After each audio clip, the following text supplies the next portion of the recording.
That's what on my screen. Okay.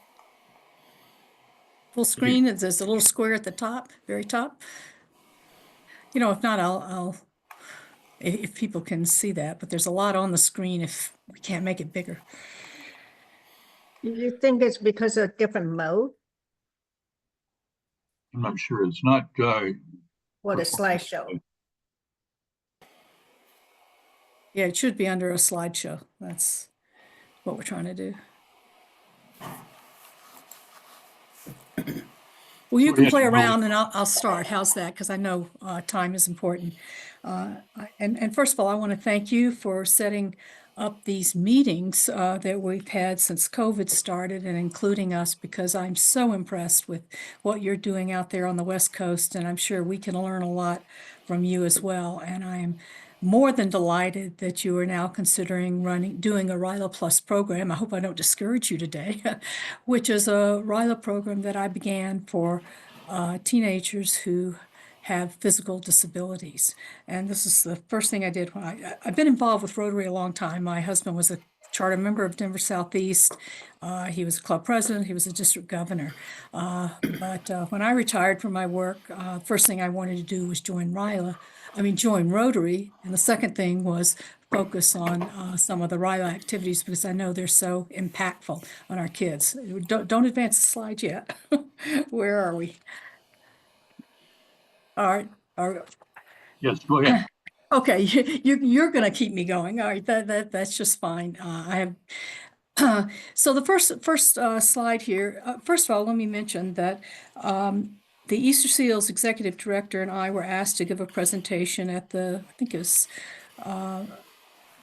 2017 at the Atlanta RI convention, and it was very well received. So a lot of these slides I used then, and I couldn't get rid of the little logo at the bottom, so that's why you see it.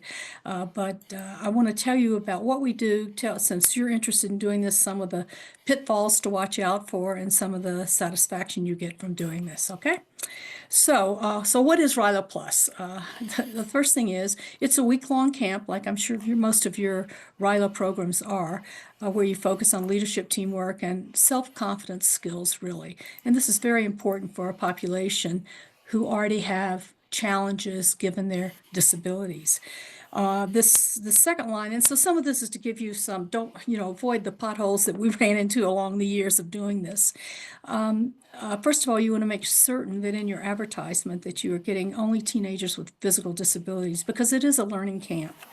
When we first started doing this, Easter Seals was helping us find the campers, and unfortunately they were giving us some kids who actually had learning disabilities and things of that sort, and that's just not going to work in a camp that is a learning camp. And so make sure you emphasize that with whatever organizations you're working with in order to find your campers. And there are plenty of campers out there, potential campers who do have physical disabilities. I actually want you to go back to the very beginning of the slides, or just for a second, because I want to point something out that just occurred. If you look at this slide, look at the person in the chair on the far right in the blue shirt, Jeff Marshall. The reason I wanted you to see this is that if you just look at his legs, you will see his left leg is just fine, and you can see the enlargement of his right leg. He was born this way. I've kept up with him. He became a head counselor for us. And the reason I bring it to life is I just learned from his parents last week that he passed away. And he was an incredible example of taking everything he could from RILA Plus, applying it to his own life.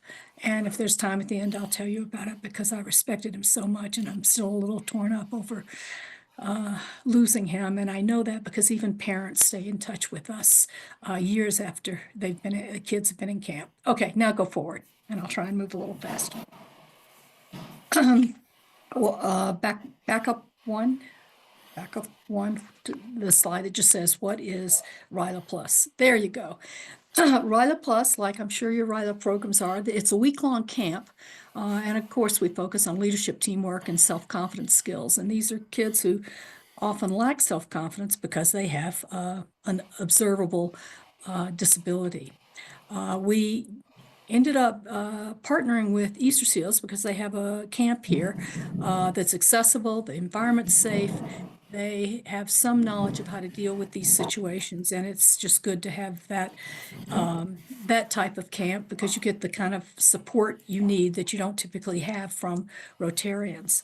And the camp is totally focus on what your abilities are, not your disabilities, and that you too can be a leader and a great team member, and that that comes through loud and strong to all the campers, and we have a lot of fun. So how did this all start? You see two pictures there, and if you looked at those pictures, you would certainly probably recognize the person on the left, Paul Harris. We know something about him, right? He started Rotary International. The other person is Edgar Allan. Well, he's got a little device on his lapel because he was a Rotarian with Paul Harris. And at the end of this talk, I'll explain to you a little more of the connection of the two. But Edgar Allan was the father of Easter Seals, known as Crippled Children's of America or something like that initially. Okay, so I think I know who's keeping charge of this. Thank you, Art.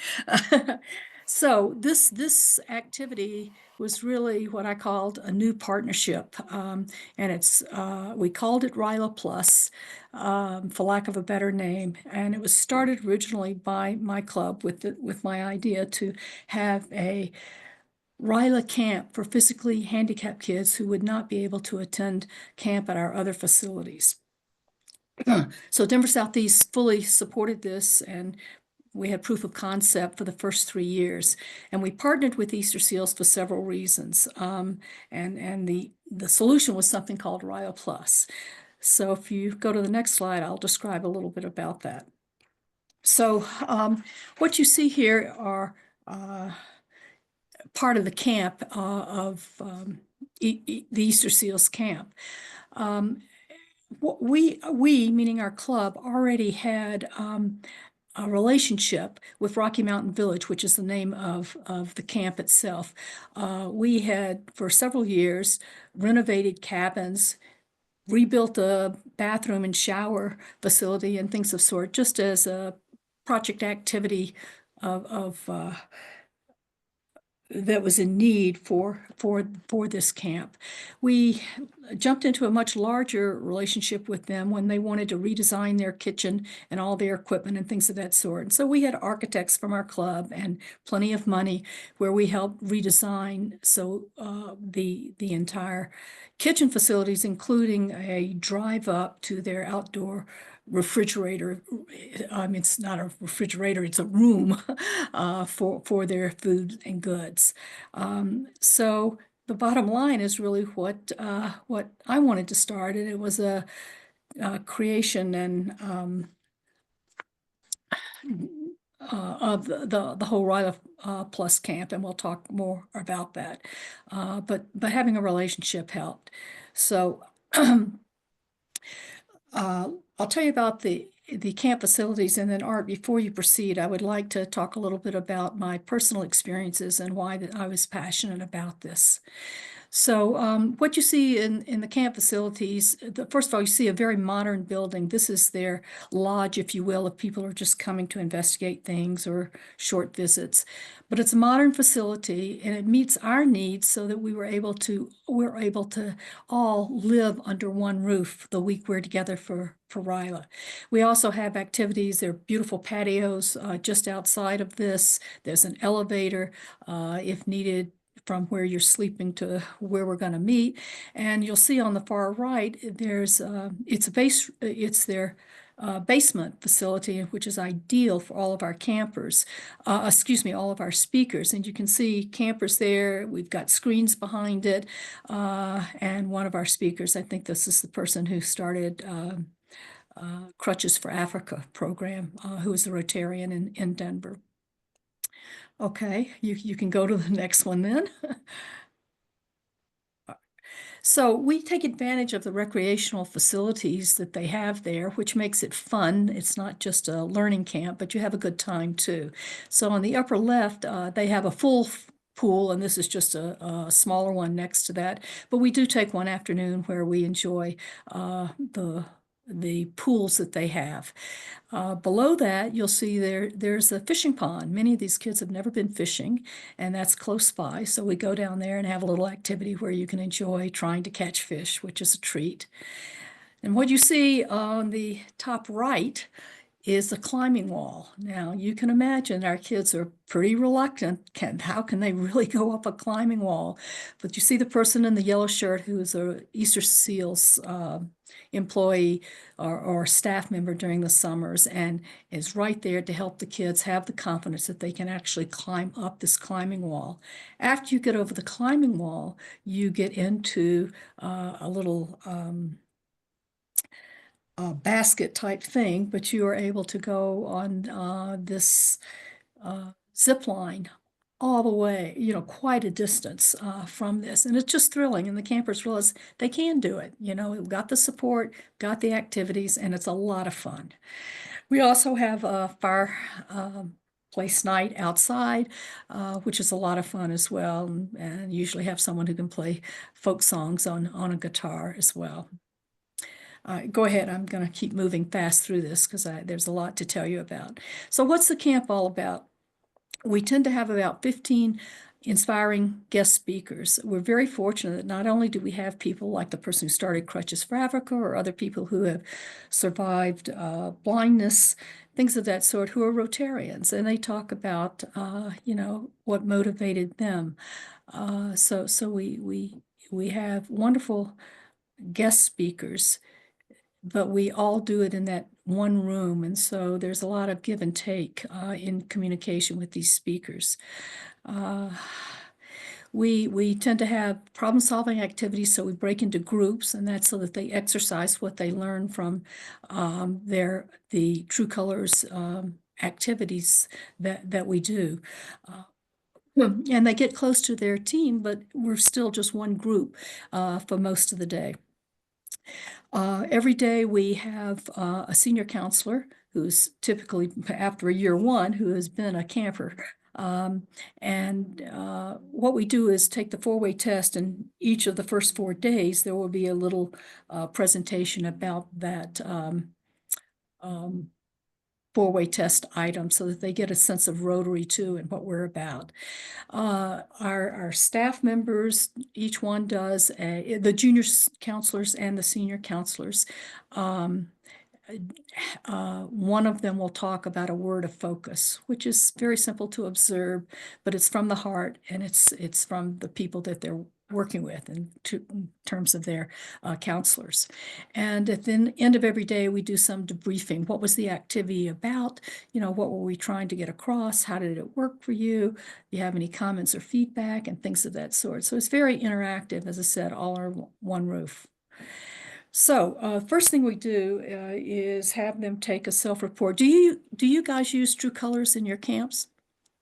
I thought I saw somewhere that you did. Yes, we do. Okay, so you're familiar with it. And so we elaborate. I'm a certified facilitator in that domain, so I have some materials that were made by the company, and they're really quite engaging and fun to see. But we talk about the fact that every person has some of every type color, but each person has a dominant color too. And what does their behavior look like when they try and become a leader? I'll tell you a funny story when we were in training on True Colors, and that is that they broke us into our True Color, and the assignment was that we had to create a commercial that would appeal to someone of a different color. That was hard to do. One guy in our team, he left the room. He could not do it. He couldn't see as a bright achievement-oriented green how he could make an appeal to someone who's a blue who leads with their heart.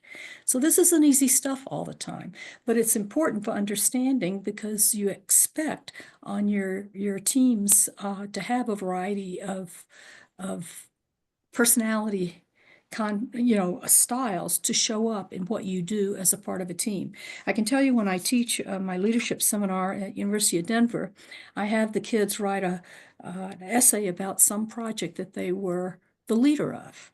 And then I have them they learn about true colors, and I asked them to evaluate what would have been different if you had been in a position to draw in the other colors to what you were trying to achieve. And the students, again, really like that because it makes them thoughtful and it makes them realize there's more than one way to accomplish something. So I encourage that in our Ryla Plus as well.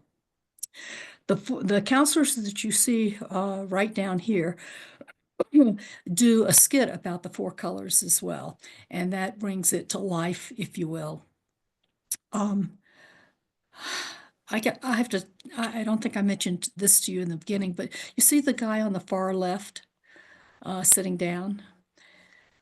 Jeff was born with a defect where his left leg, I think it was his left leg, could have been his right leg, was much, much larger than the other leg. It was a defect. And he was in a wheelchair most of the time. The reason I want to harp on him a little bit is that his parents stayed in touch with me because they felt what we did was so informative for him. His favorite hobby was rock climbing, of all things. He got his graduate degree in geology because he loved that. And he actually works at the YMCA of the Rockies that we use for our other RILA programs. This past year, he made a decision that he wanted to amputate entirely his left leg and use a prosthetic device, which he did.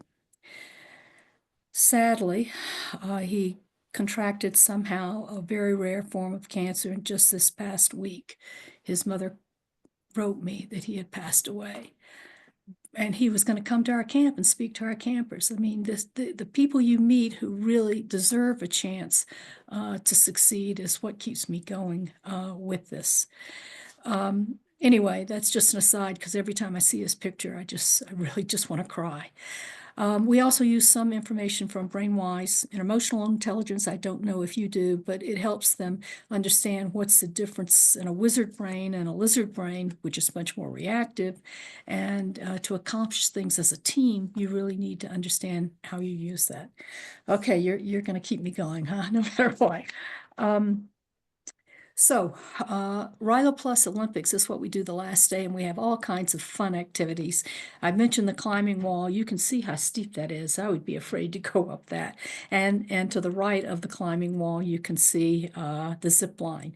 We do a lot of relays too, and I'll tell you there was a learning there that I'll pass on to you as well. Those okay, we on the left you have a licorice stick that's inside a clothespin, and they have to pass it from one to another. Well, that's just fine. It works outside. But the first time I did this, we were inside, and we were doing on the right side a relay where you pass the egg, right? But we can't tie up legs or arms because many people are in wheelchairs and they're trying to move with that. And so that's why we put this in their mouth.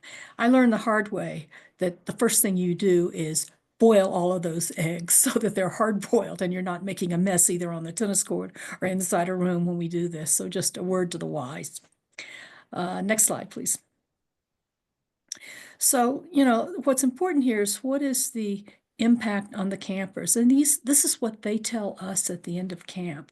They discovered new communication skills because, of course, anytime we do an activity, we debrief it. And it's not just accomplishing the activity, is how did we listen to one another? How did we build on other people's ideas, not just our own, and things of that sort. And we do have an expectation that they will use the skills they develop, whether it's at home or school or other groups. And because they were doing all different things in our program, they got the self encouragement to try out new things and not be afraid of that, and be confident in what you can do or what you're going to say. You're not odd man out at our camp because everybody has a physical disability. And they tell us it made them feel better about themselves. They also learn not to judge others just by their appearance, even though that's what often happens to them. And I'll tell you, I experienced that personally. I think that's in the next slide, or if we've, I think we passed it way back, or it didn't show up. let me go through this slide and then just wait a minute, Art, because I want to talk about why I was influenced through personal experience of wanting to start a camp like this. So after the slide on your left is Abby, Jeff, Paul, and the other Jeff. They were all campers once, but they became junior counselors. And this same Jeff that I referenced earlier became one of our head junior counselors. And you can see we have fun, but they're always learning lessons, as you know, in a RILA program. So let me pause for just a second here. And because I've lost where I'm in my slides, but I want to tell you why I was influenced to wanting to start this. First of all, when I was in 9th grade, I happened to be in a car accident and we were triple dating or something, and I was in the back row and the back seat, and we made a turn off a highway ride, but it was a side street. Anyway, we made a left turn and there was a car that came over too fast as we had made the left turn and hit right where I was sitting. So apparently I blacked out. My date had to call, who lived 2 doors down, had to call my parents and tell them there's been an accident. Karen's was taken by ambulance to the hospital. You need to get there. And the good fortune is that all I had was a hairline fracture somewhere in the pelvis, and I would be on crutches for a couple of months. So I was lucky in that sense. I had no pain. But I remember walking through shopping centers with my crutches and people staring at me, and just it made me very self-conscious. In addition, I had to stop some activities. I wanted to try out for high school cheerleader. Well, couldn't do that if I was walking on crutches. But I was pretty happy that I got rides to and from school for the last 6 weeks of the year. And then when I got to college, you know, in college you have some phys ed requirement, and I wanted to do something that was worthwhile, so I elected to take the WSI course, the Water Safety Instructor course. And then I decided, well, if I have this, why don't I try and use it before I go home and try and be a lifeguard, you know, at some facility in the summer. So what I did, the college right next to my school, Washington University, had a program every Saturday where we taught children with all kinds of disabilities or diseases how to swim. Okay, now my last student was the cutest little 8-year-old boy, but he was born deaf. And so his parents moved to St. Louis simply because there was a school there for the deaf. And I didn't know sign language, so our communication was mostly through symbols, you know, with your fingers and things of that sort. You know, you kick this way, not this way, or by example. But what really struck me was after a semester every week of teaching him how to swim, and he was a good swimmer. He was getting out of the pool, and his father said, "Don't you have something to say to Miss Karen?" And he turned around and he said, "Thank you." First 2 words I'd heard the whole semester from him. And that touched me. I never forgot it. It took so little of my effort to give him something that he otherwise would not have known. So that was sort of 2 instances. But the major one that really affected me was my younger sister was in a horrific one-car accident. She, her husband, and her 4 little sons, were driving to Florida, and they were getting off the highway, and they had been doing some kind of repair work. Long story made short, I think it was the tire on in front of her, she was driving at the time, blew. And so the car was moving around a bit, and they had not properly protected the ramp, so it was not anchored down, and it went straight at her body, between her body and her legs. The net result was that she lost one leg above knee and one below knee. So she, in a second, you know, was a paraplegic, and she had the 4 boys to raise. And I learned so much from her. She came home one day from a board meeting she was on. This is in the state of Alabama. And she called me. She said, I don't understand why people believe that just because I don't have my legs, that I don't still have a brain. And I never forgot that. So when I shared with her the idea that I wanted to do RILA Plus for physically disabled teenagers, she was all in with me. And the plan was that she would come to one of my camps because she would be so inspiring. But she didn't make it. She had passed away before that. So there are a lot of things that influence what you decide to do, and that just made me more committed to wanting to make RILA Plus a success, because I wanted these kids to feel like they are whole in some sense in terms of their ability to be great leaders and great team members. Okay, you can go on to the next slide. Enough about me. But it influences you when you experience things like this firsthand. So how did we get to, sorry, I have one of my slides out of pocket. So we have a lot of success stories with our campers, and we keep up with them. As I told you, I was in touch with Jeff, even though it's years since he was head counselor.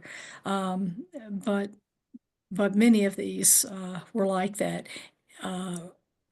Abby here, who had caught her first fish, is about a head shorter than I am. And believe me, I'm short. She was having a ball with this, and it was harder to see some of her disabilities, but they were there. Robin was another person who had incredible athletic skills, and she was on the national skid hockey team. We have a skid hockey team for kids with disabilities, and it turns out that the coach had twins, one of whom had a physical disability, and so when I met up with go back, because I'm not with you yet, unless that's a signal to hurry up. But at anyway, Right. She joined the national sled hockey team. She won gold with that, was also named an academic All-American. And one thing she told me was when she got to the hotel where they were all staying, the first thing she saw was a Rotary plaque. And she said, I know what that is because I know what Rotary is. And that just made me feel good that they remembered it. Next slide.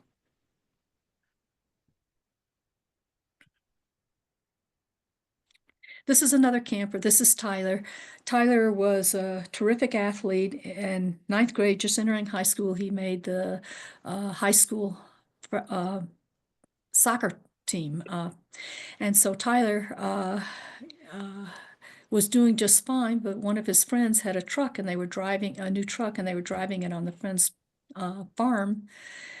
The truck flipped over, and lo and behold, suddenly he did not have use of his legs as he had before.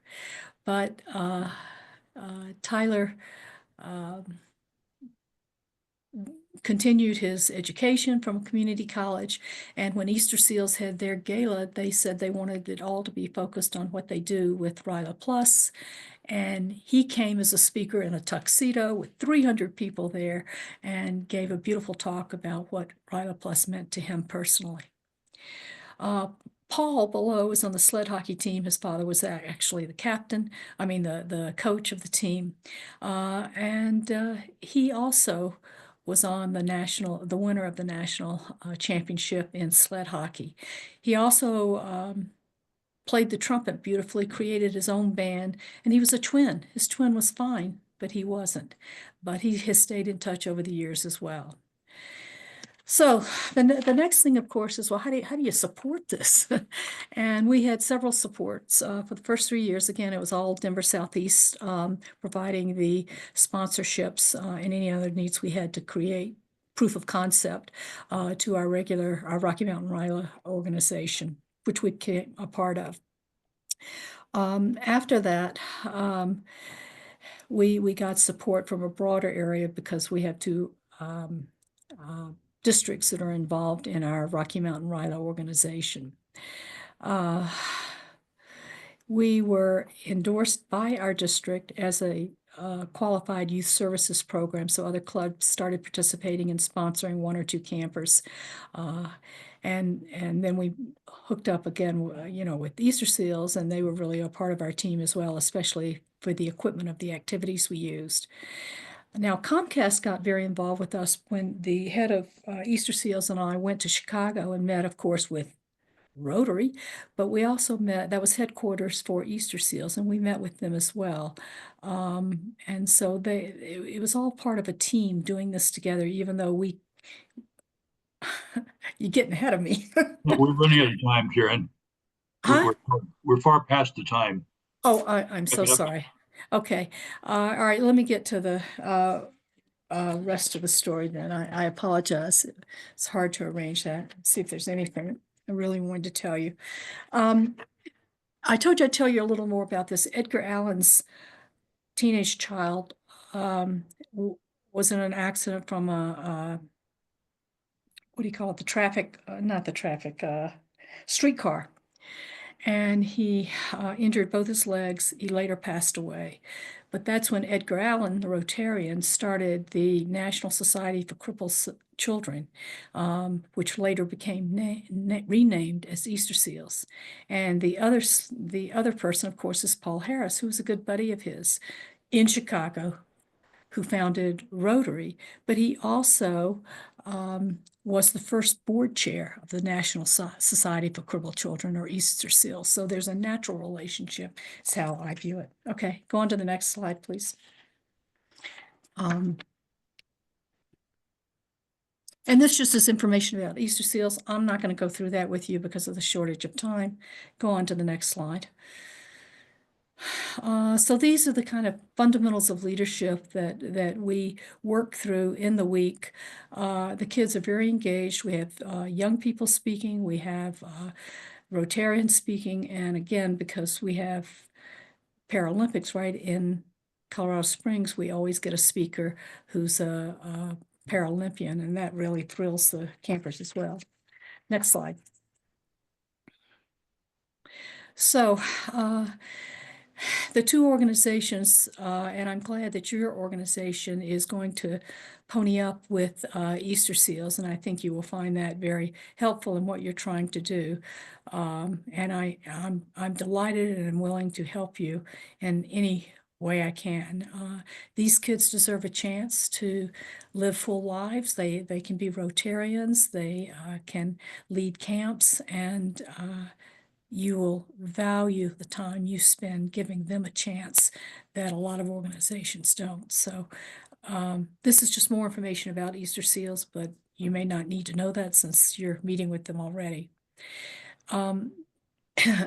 Reach of Easter Seals is very large, 75, and this is several years ago. There's 75 Easter Seals, 1.5 million people serving others. It's the next slide that's really important. It's next slide. Anyway, you can look at both. This is a slide, a couple of years old, but this shows all the places where we already have partnerships between Rotary and Easter Seals. And I know in California, there's a north and south. I don't know which one you're working with, but I know our Easter Seals has told me they have been in touch, and I'm hoping that that will help you have a successful situation as well. Anyway, I don't know if there are any questions or anything else. Keep going, and we'll go through this quickly. This is just acknowledgments of the people who have contributed. So if there are questions, I will try and answer. If not, I can understand you need to move on. Yeah, we need to move on to the next presentation, Karen. We'll come back for Q&A if we have time, okay? That's just fine with me. Thank you. Okay. All right, we need to move on to our next presentation from East High Interact Club in Denver. This is a club that is in an area that actually East High is the oldest school in town. And so many cases our Rotary clubs have kind of abandoned the older schools in these areas of different populations, mixed populations. And so we've asked the East High Interact Club to be able to share with us a little bit about what they are doing with their their program in East High School. And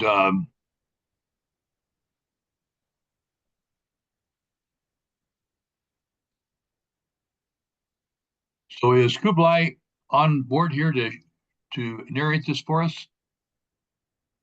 Yeah, hi there. I'm here with Kublai. He Hello. can't join us on phone, but he's Yeah. here with me. We're here joining on the same profile. Yes. Go ahead. It's Nathan and Kublai both. Yeah. Great. Before we start though, I'd like to thank everybody for being here. Yeah, so to begin with. So, Tony, do you want to say anything else before we start? No, I don't want to, since time is short, I don't want to take a lot of time. Yeah. Other than to say it's been a thrill to get the East High Interact Club going. We're in our third year now, and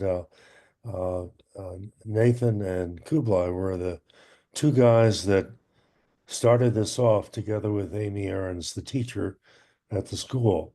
And it has grown to be a club of, I'm not quite sure how many members there are, but as my recollection is, there's 25 members currently.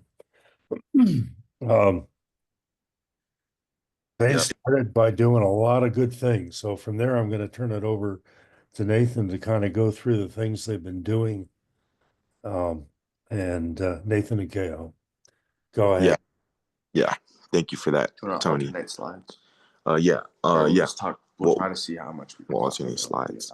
So just to preface this, so these don't have all the events that we've done. We tried to compile as many photos as possible, but these would be organized in chronological order. So yeah, the Interact Club, if any of you guys don't know, is essentially Okay, just go to the second. hold on. An Interact Club, if any of you guys don't know, it's just a club, a Rotary club within, where it's students, students organize it, students kind of perform their own events, they organize their own structure. And so it's really just giving those leadership skills and like environment to students. And that's what we've been doing for the past couple of years as students of East High School. So you could go to the next slide.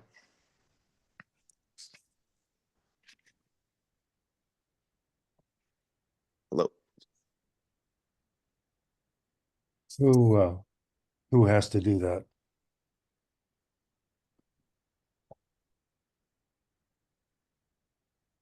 Cheryl, are you doing it? Says Art. Art is screen sharing. Yeah. Yeah. Art. Whoever is host, who's host? Art. Art. Okay, what do you need here? You need the next? Yeah, the next slide. Yep. Okay. So, Nathan and Kublai, you want Art to just advance it as you tell him? Yes. Yeah, Yeah. just one slide up. Yeah. Yes, please. Okay. Thank you. I think we got it. Yep. This is on East High School. While you're getting ready, I can't help but mention my husband is a East High graduate, as is his brother, and they're both in your Athletic Hall of Fame. Oh, wow. Really? That's crazy. Yeah. No, East High is of significance for sure. I bet a lot of actually Rotary members were from East. I don't know, but I've already at some of the meetings, people are telling me. Yeah, I used to go to East back in my day, all that. Crazy. Yeah. Art, are you able to advance the slideshow? Yep. No, not us. I think if you click on from beginning, first you need to put it in slideshow mode. So if you click on from beginning on the left there. I done that. This is That's the end. Go back to the beginning. Yeah. all right.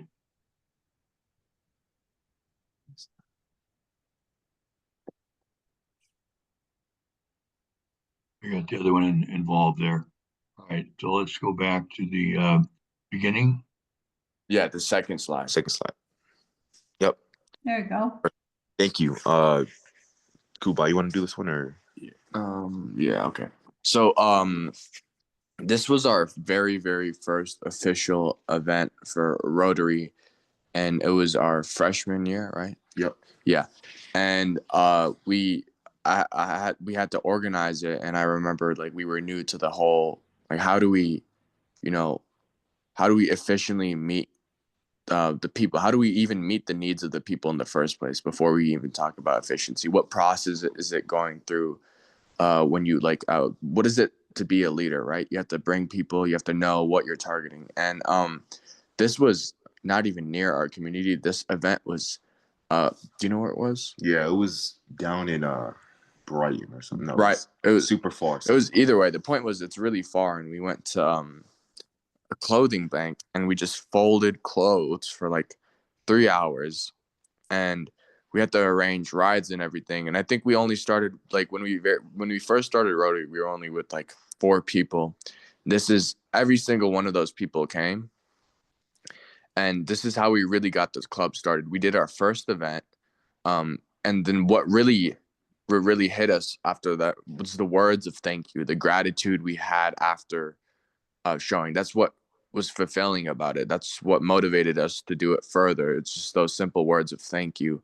The lady for the first picture, the lady on the left, she was the one who told us what to do, and then said all these kids come to this clothing bank to get these clothes because down in that area it's impoverished and a lot of kids need clothes, so they come to this particular clothing bank to get clothes, and we were able to help make that easier.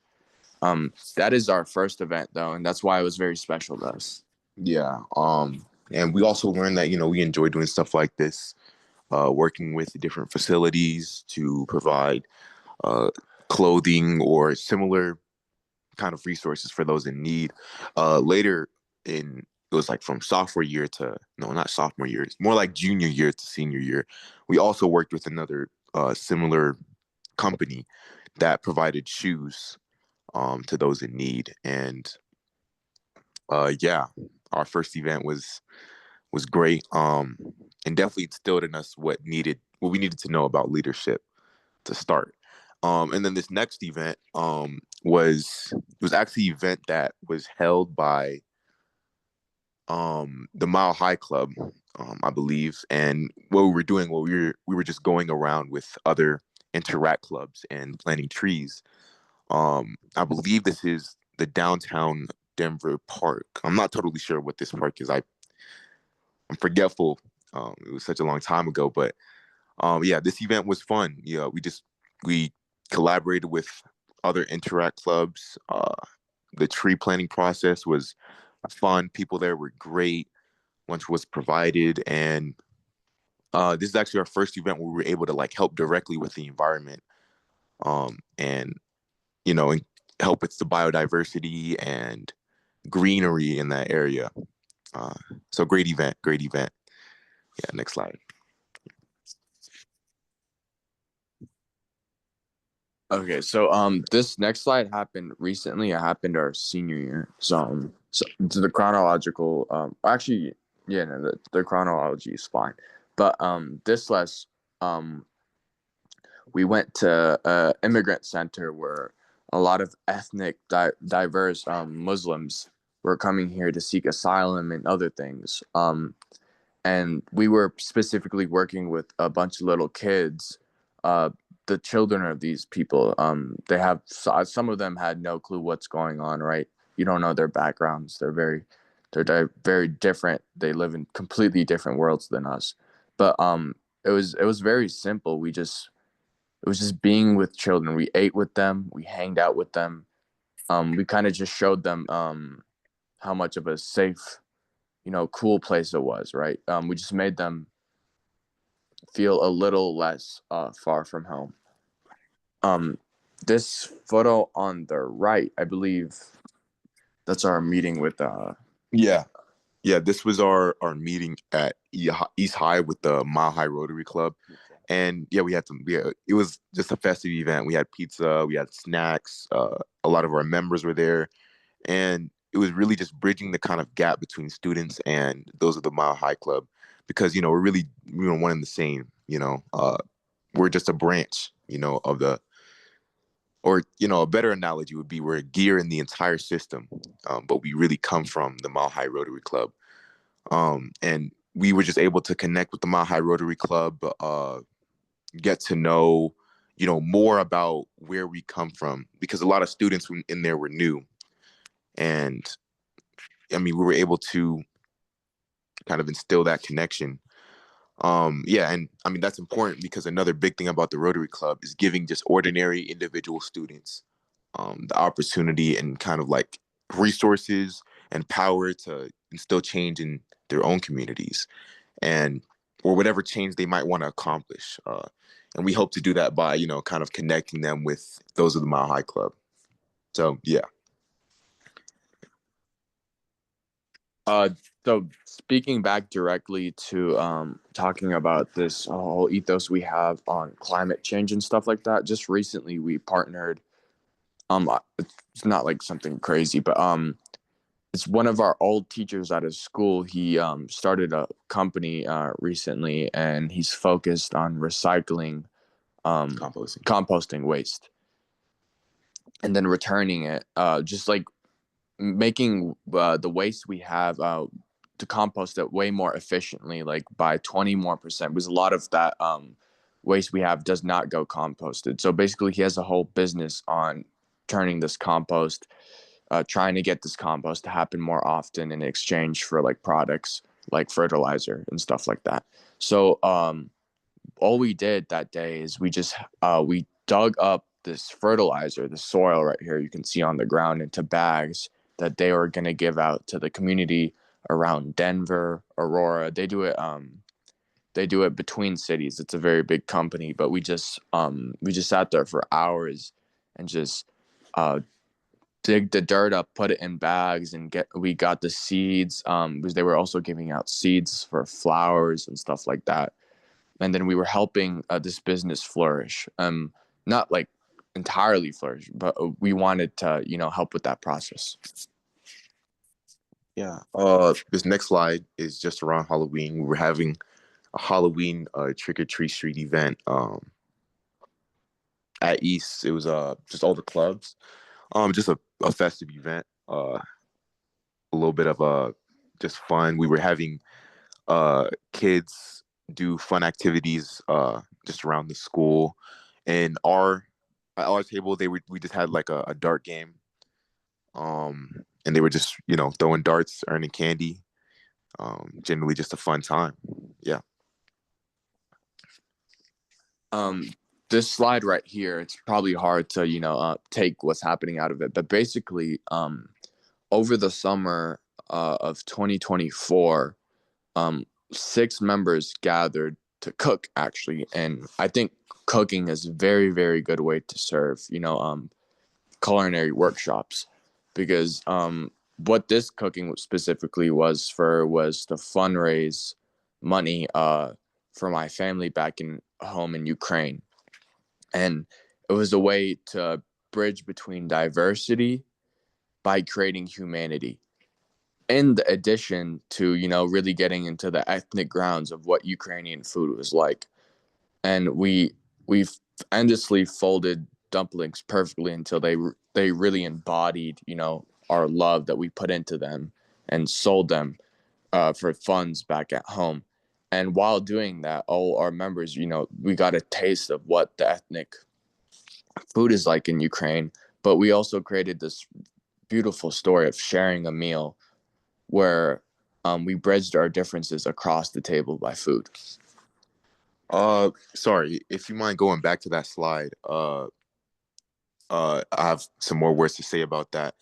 This was, in my opinion, one of the most important events, because I think it embodies 2 of the most important things that we really bring as a club.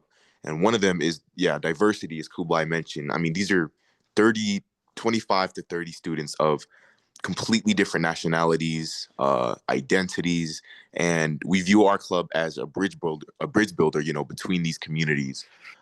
Just the fact that we're all able to come together and serve one of the members of our club was just a great feeling, and serve his community.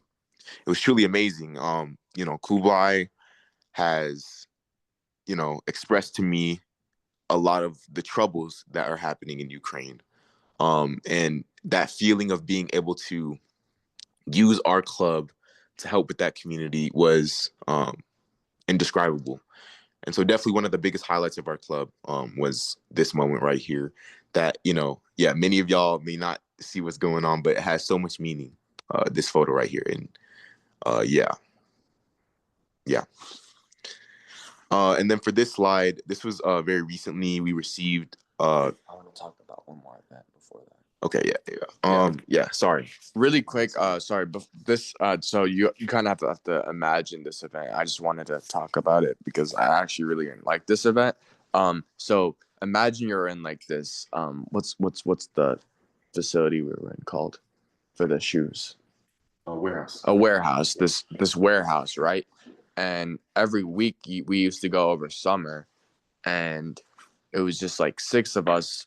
Because over summer, it's harder to have members commit versus the year time, right? Because it's summer, But we went to this warehouse and we sat there for hours and just packed and packed and packed shoes, right?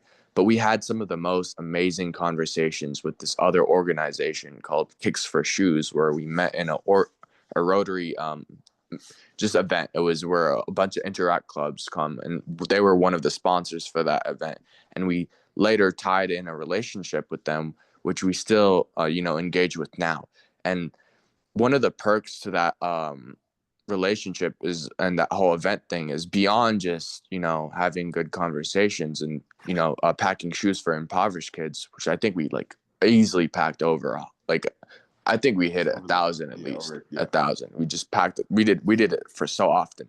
But out of nowhere, I remember this group of disabled people came in.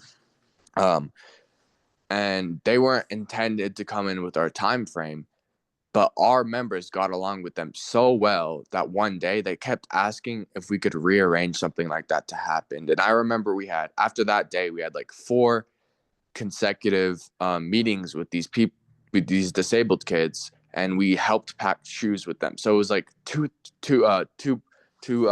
birds with one stone.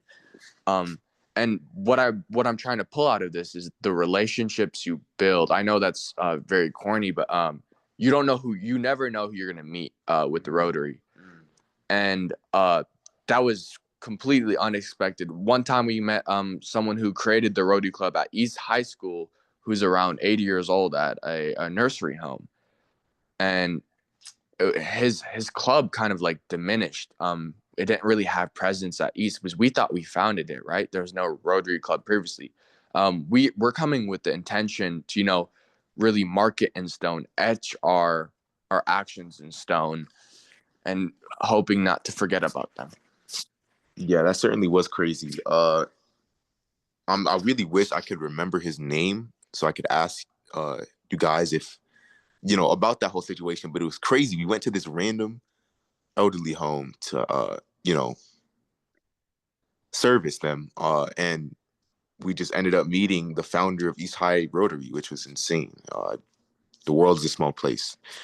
But to finish this off, this was very recently. This is when we received our District Rotary Award, and I wanted to include this because it was just a special moment. These are some of the people. Yeah, I mean, you see there me and Kublai. To the right of Kublai is one of our peers. His name is Pierce. And then to the left of me, to the left of me is another one of our peers. His name is Tim. And just the very diversity there is crazy. Yeah. Tim is Brazilian, and I'm Ukrainian and Indian. And then Nathan, what are you? I'm Togolese, which is it's in Africa. And Pierce is also a part of a very ethnic part of Africa. Yeah, and yeah, I mean, we all came together and were able to accept this award. These are some of the very first people to be in the club, and it's been a long journey. And I mean, if you want to if you can zoom in on me there, or all of us, we're all cheesing, we're all happy. It was very special. It was a very special feeling. Super indescribable. I'm bad with, describing things like these, but great moment here, and we're happy to have worked for this. We're happy to have been able to do this, as students. And yeah, But as Rotary members. as Rotary members. Yeah, thank you. Okay, thank you so much, guys, for that. I would like to ask here, is Brian Russell on board here? Brian Russell, are you with us? I don't see him. I don't see him. Yeah, I was going to have him share with you the fact that the Rotary Club in Long Beach actually works with a camp that is handicap accessible that is owned by the YMCA, Camp Oaks, and they are doing a RILA camp that is not just for kids with disabilities, but it includes kids with disabilities with the other RILArians. And so I just was going to have him share with you a little bit about that, but he doesn't seem to be on board with us. I'd like to ask if there are any questions that you have that you'd like to give to either Karen about the RILA for kids with disabilities, or to Kublai and to Nathan about their Interact Club at East High. Yes, Todd? Hi, everyone. I'm Todd St. Vrain. I'm the new RILA director for District 5150, which is San Francisco, San Mateo, and Marin counties. Thank you to our speakers. I don't have specific questions to them, but more broadly to the group in terms about having issues regarding diversity at RILA camp. So one of the things that I feel is that our camp is underrepresented by particularly African American and Latino students. So one of my ideas is to start surveying people of just, how do you identify?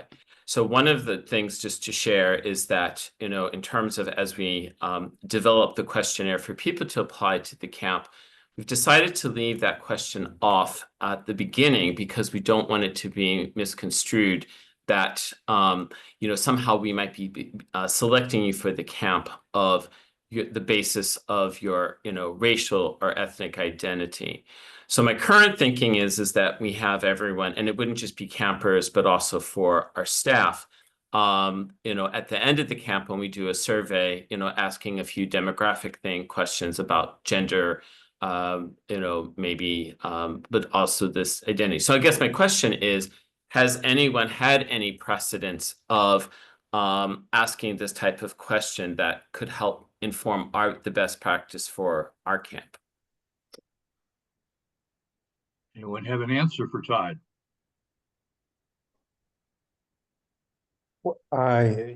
In terms of East High School in Denver, first of all, Denver is a very ethnically mixed city, and we have a substantial Black population. We have a substantial Hispanic, and I have learned that Hispanic is really not the way it should be described. We have kids from Mexico, from South America, from all over who speak Spanish, but so I think and they're different cultures. So to classify them as Hispanic is, I think, doing them a disservice. We also have the great fortune of having, at least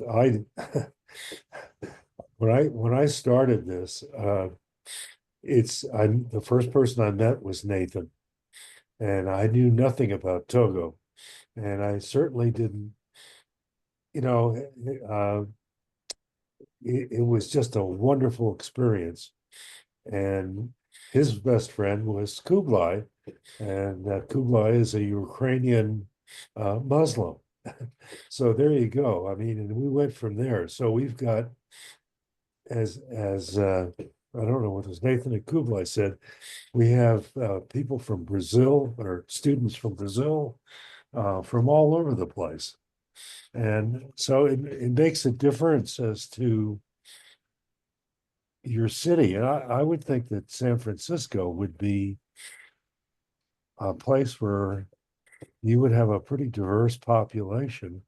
And We do have a very diverse population, but I think the number of African American and again, I think you take the point that terminology is important because if you don't get it right, the way that you ask someone, that can be alienating. And so that if you're asking about, are you Hispanic, but you don't identify as Hispanic, and it's more about Latino or Latina, that's an important consideration. So I think I just have to do some more research, I think, because my biggest concern is about getting the terminology right.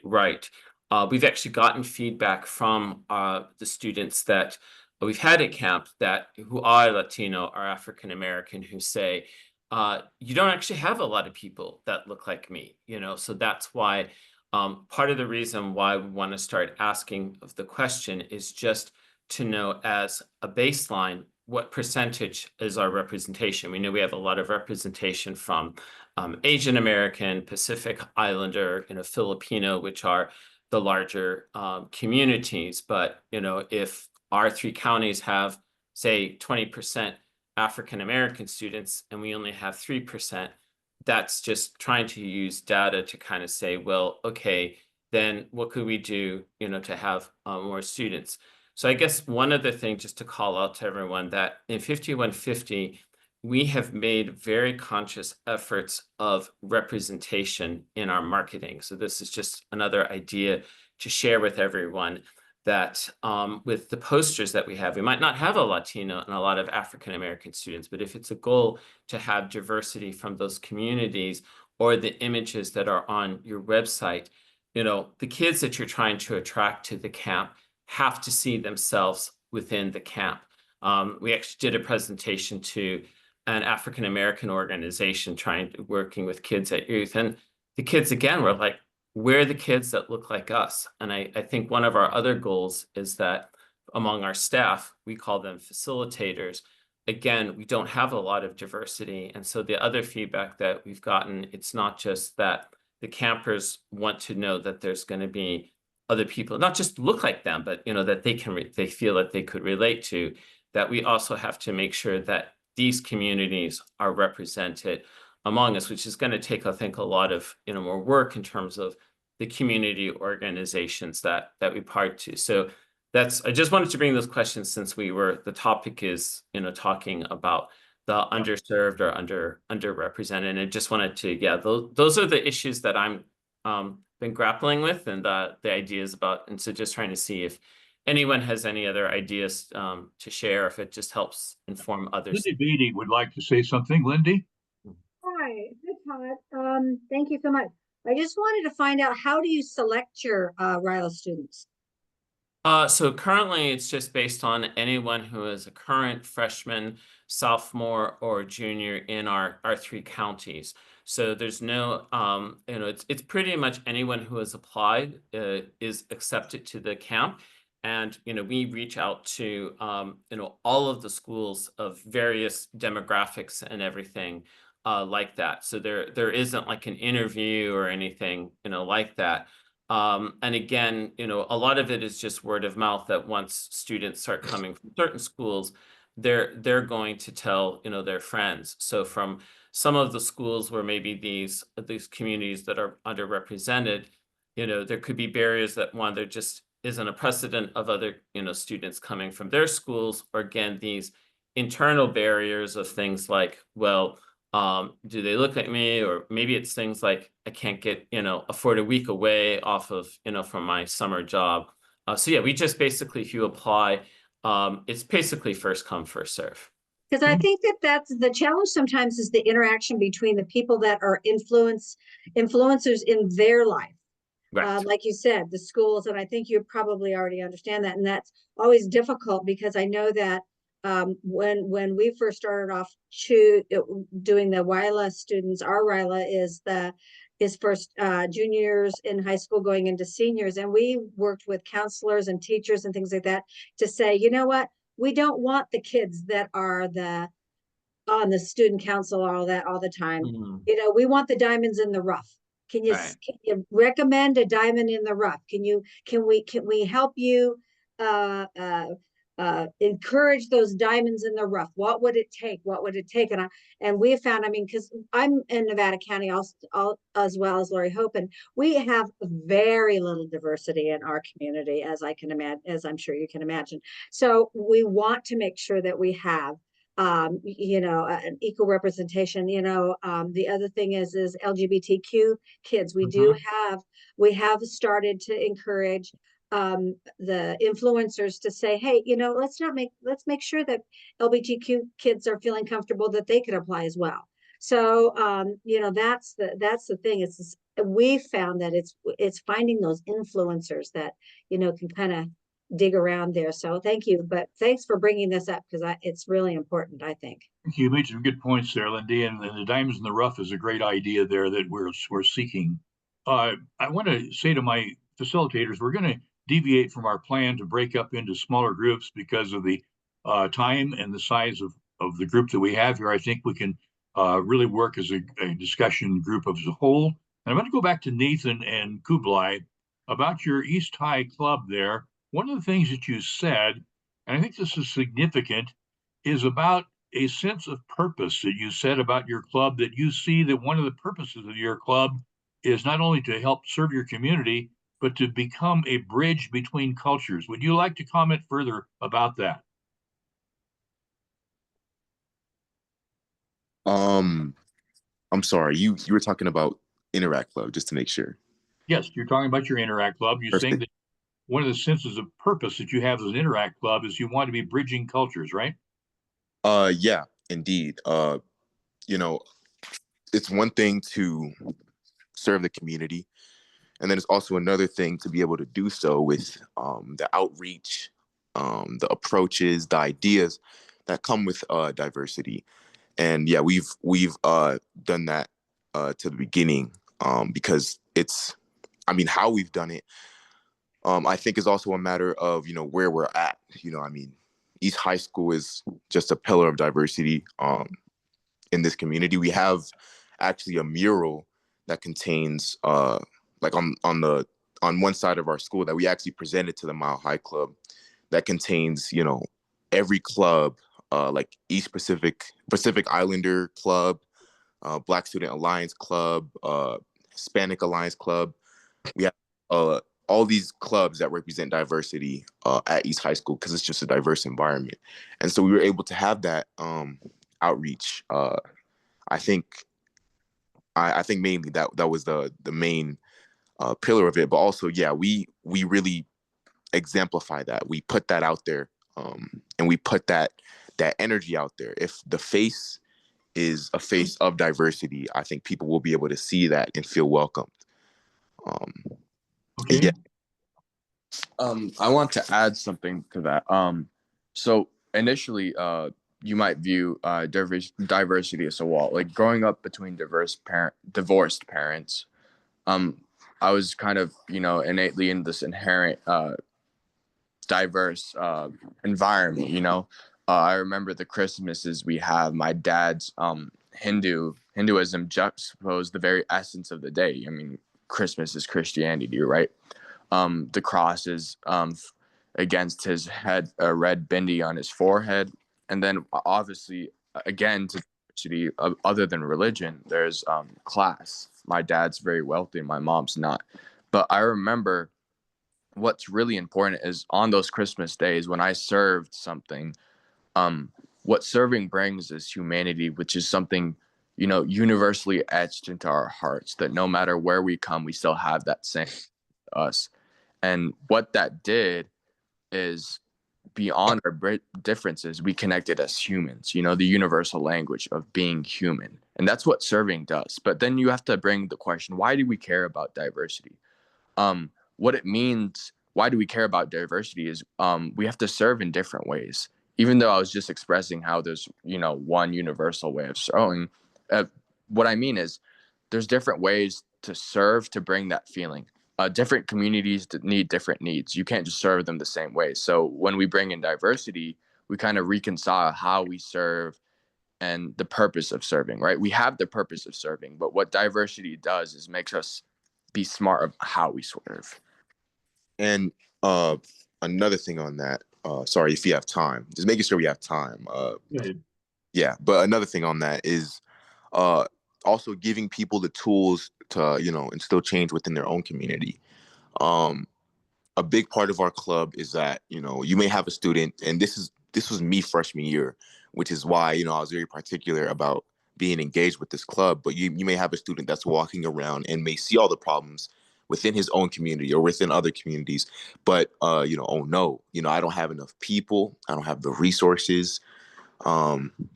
And these are diverse students that may have a problem with their own community.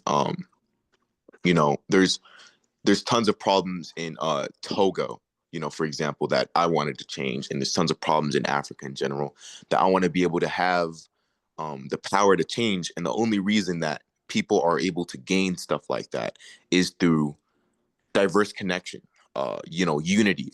Us coming together is how change is brought, and that alone is a message that can, I think, unite all communities, no matter who you are. And if that's the message that, we instilled, then yeah, there's going to be students, there's going to be diverse students all over from everywhere, because problems are everywhere. There's going to be people from everywhere that come to our club seeking these things that give them the ability to change their own community. And, that's why that event, we were able to cook dumplings for Kublai's community back in Ukraine, was definitely a very powerful focal point within our club. Yeah. Okay, thank you so much for sharing that. I had promised to share just a little about something else that is uniting Interact clubs around the world. You all are aware of the fact that Rotary has taken the lead since 1985 in eradicating polio. You may not know about schistosomiasis. It is a tropical parasitic disease that exists in South America, heavily in 6 countries in sub-Saharan Africa. It affects 200 million people. 60, or rather 80 million of those are juveniles, children, and it kills 200,000 a year. Up to a year ago, there was no treatment for pediatric schistosomiasis. And a breakthrough was made by Merck, and there's now a treatment. And they had come to us at Interact and asked, as Rotary took the lead on polio, would Interact be willing to take the lead on schistosomiasis? And we're working on this through our worldwide association of Interact chairs and through Interact leaders on this. There will be a booth at the International Convention in the House of Friendship about this. You'll be hearing about it in some of the PETS meetings around the country. And this is an amazing new thing. Basically, we're challenging our clubs to each develop a lifesaver trophy jar, a clear jar in which you drop, because the treatment that Merck has developed, they are making available at the cost of manufacturing and shipping and packaging it of only $2 per treatment to save a life of a kid. And so we're asking clubs to develop a lifesaver jar in which for every $2 that the interactors contribute or they raise, they add a lifesaver to the jar. And that becomes a reminder to the club of how many lives they've been able to save in schistosomiasis. So you'll be hearing a lot more about this, but just to let you know, this is going to be something that's going to be uniting, I believe, interactors all over the world in seeking to be kids helping kids to save lives. 6 countries particularly endemic with this in Africa, and the Schistosomiasis Consortium has decided to particularly first tackle Tanzania as the first one. We just had an international meeting on that this morning, and things are going to be moving pretty rapidly on this as we begin dispensing these pills that we can 5-pill pack, $2 a piece, and we see Interact taking the lead on this. So just toss that out for you to be aware that that's one of the things that's developing. They'll be uniting us around the world, working together in this project. Art, would you please in the messages give me the reading of the disease you're trying to address? Because I'd like to read more about it. Would you just, I don't want to take time now, but spell it out for me somewhere, okay? Okay, yes, Thank you. schistosomiasis. We're calling it the Interact Global Schisto Project because most of the interactors won't be able to pronounce schistosomiasis. So we've shortened it, the Interact Global Schisto, SCHISTO project. You add to that the myiasis after schistosomiasis, and it is a tropical parasitic disease that's carried by freshwater snails. It evolves into worms that can actually, this parasite is so strong, it can actually enter the body through even a urine stream, can enter through the pores of the body. With adults, it tends to attack the organs. With children, it tends to go to the brain and can destroy brain cells, the worms eating the brain there. And this treatment that has been developed by Burke actually kills those worms and can save a kid's life for $2. And so it's an amazing thing. And we'll be talking more about this again, the Global Interact Schisto Project. We'll send more information out to everybody on this. Okay, I want to thank you for joining us today. We try to keep these meetings to 90 minutes. And I particularly want to thank our guys, Kublai and Nathan from East High School for their presentation about how that club is thriving in an area that is a challenge for Interact, many times abandoned. And I appreciate the fact that the Mile High Denver Club has reached out and continued to sponsor that club there at that school. And also thanks to Karen Loeb for her presentation on the RILA for kids with handicaps. Lydra, did you have something you wanted to say? Just applauding there. Okay. Thank you so much for joining us. Carry on. We'll see you later at the next conference. Thank you, everybody. Thank you. Wonderful. Thank you, Art. Mm-hmm. Thank you.